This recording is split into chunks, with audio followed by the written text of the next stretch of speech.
Tik, tik. Tik, tik. Kinulong siya.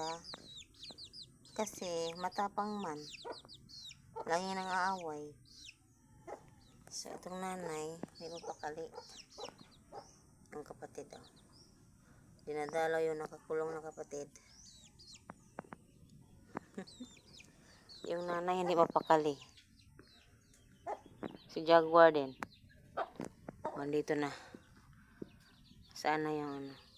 I-try natin tong ano. I-try nating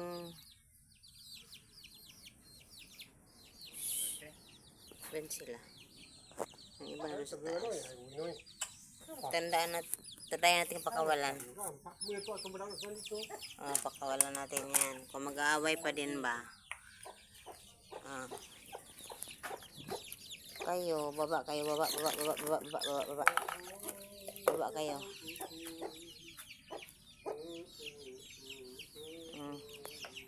So, andito yung dalawa. Silang dalawa. O, hindi na sila. Yun. At yung isa. Ay, naglalapit na sila. Hindi na sila naglalambutsian, guys. Ayan.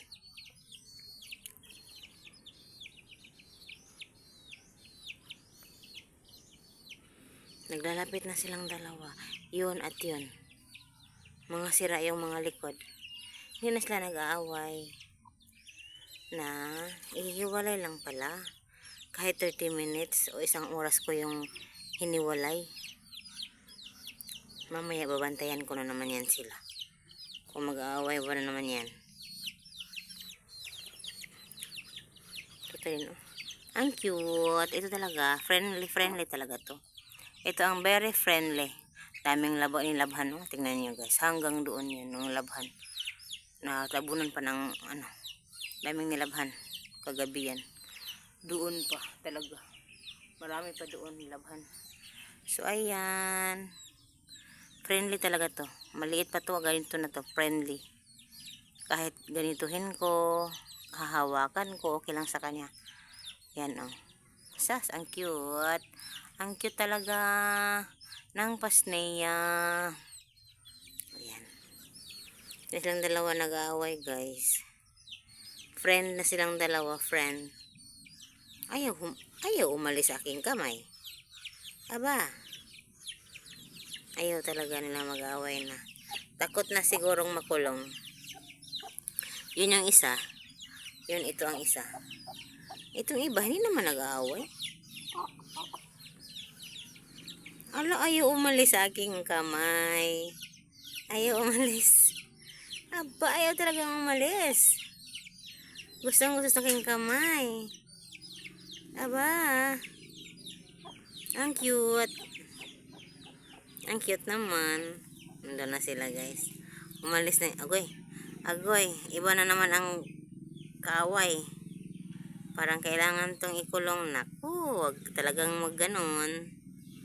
Ayaw talagang umalis sa aking kamay. Ang cute naman. Very cute. Diyan ka lang. Umalis na yung mga kasama mo. Umalis na. Agoy, umalis na din siya. Obserbahan natin, guys. Observe. So, yung mga dami talagang nilabhan. Tingnan nyo. Dami. Doon.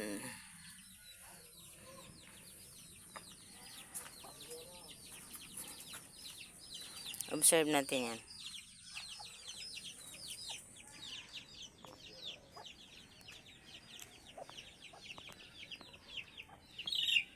Agoy, balik ulit sila sa dating gawi. Nang-away talaga tong isa. Itong nakulong ko, nang-away ulit. Itong kinulong ko. Yan ang kinulong ko, yan. Yung isa surrender na yun eh. Siya talaga, nanghahabol talaga. Pabayaan ko muna yan. Kukulong ko yan mamaya pag ganun pa din.